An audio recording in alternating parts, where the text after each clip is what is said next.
নিতাই গৌরাঙ্গ জয় নিতাই গৌরাঙ্গ।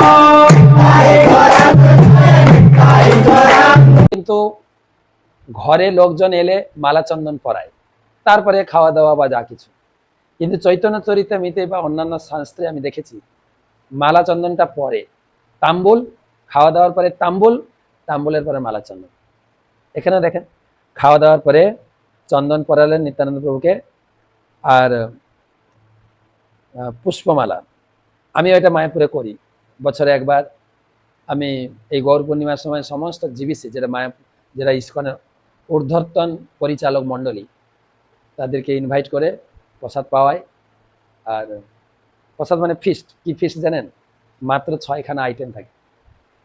তাকে পিজা, একটু spaghetti, salad, soup, তারপর থাকে কেক, আর এটা কি থাকে, 6টা আইটেম। খুব সিম্পল খাবার, খুব উপভোগ করে তারা প্রসাদ পায়। সব মিলে 60 জন মতো। 60টা কি বলে, একটা টেবিলে 4 জন করে বসেন, 15টা টেবিল লাগিয়ে দেওয়া হয়। গরম গরম পিজা তৈরি হয়, তারপরে স্যালাড, সুন্দর স্পেশাল কেক আর স্যুপ, বাস। দুপুরে লাঞ্চ বলছি, দুপুরের লাঞ্চ। তো সেখানে যখন আসেন সরাসরি প্রসাদ। অনেক সময় করি জুতো খুলে তারা প্যান্ডেলে ঢুকেন, আমরা পা ধুলে কিন্তু বোধ করে পায়ে মুছে দেওয়া হয় রুমাল দিয়ে, বসে প্রসাদ সেবন করেন। প্রসাদ থেকে উঠে হাত ধোয়েন, তার মুখশুদ্ধির পরে গিফট, ভালো অঙ্কের একটা গিফট প্যাক দেওয়া হয়। তারপরে মালা চন্দন দিয়ে জুতো পরিয়ে তাদেরকে বিদায় দেওয়া হয়। এই দেখেন এখানেও লিখেছি, খাওয়া দাওয়ার পরে মালা চন্দন। আগে মালা, এটাও মনে রাখতে হবে, মালা চন্দনে সাজাবো তো মারে। কখনো কখনো উল্টো হয়ে যায়, আগে চন্দন পরিয়ে দিয়ে তারপরে মালা, না, মালা তারপরে চন্দন।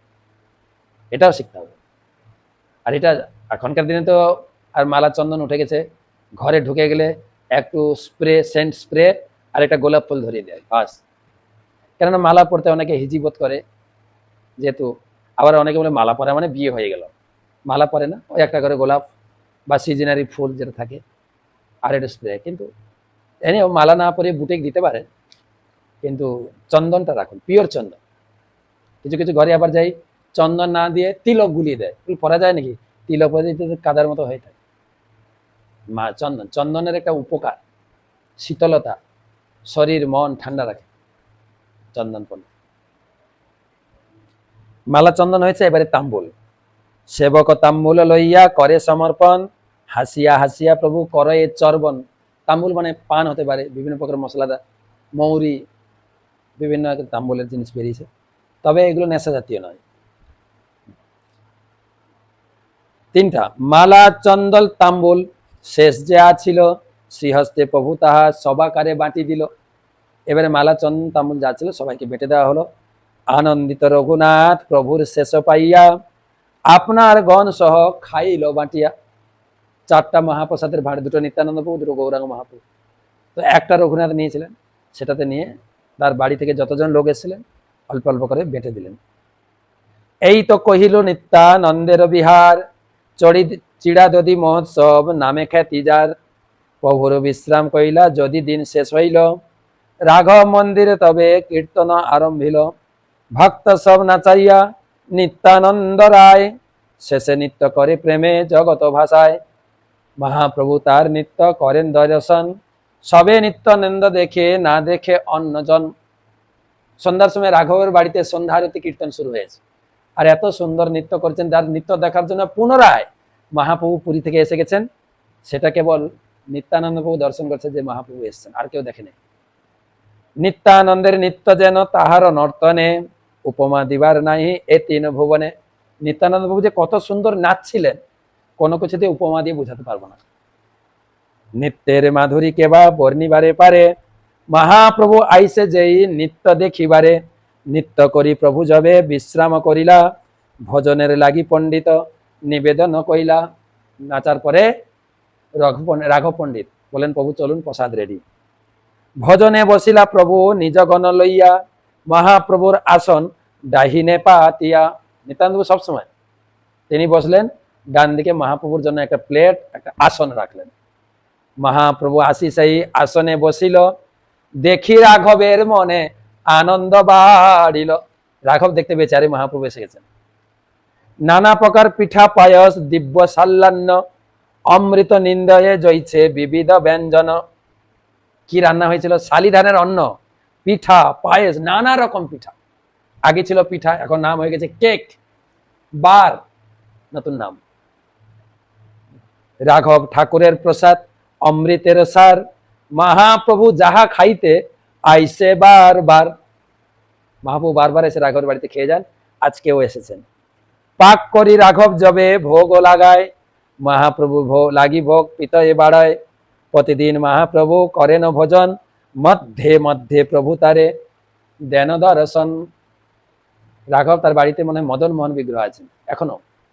তো ভগবানের যখন ভোগ রান্না হতো, ভোগের প্লেট যখন সাজানো হতো, তখন দুটো, একটা হচ্ছে মন্দিরের ঠাকুর, একটা মহাপ্রভু।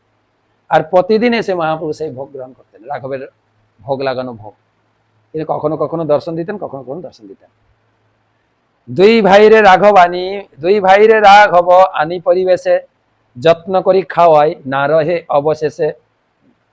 যা প্লেটে দিচ্ছেন নিত্যানন্দ মহাপ্রভু চেটে মুটে খেয়ে নিচ্ছেন, একটু ছাড়ছেন না।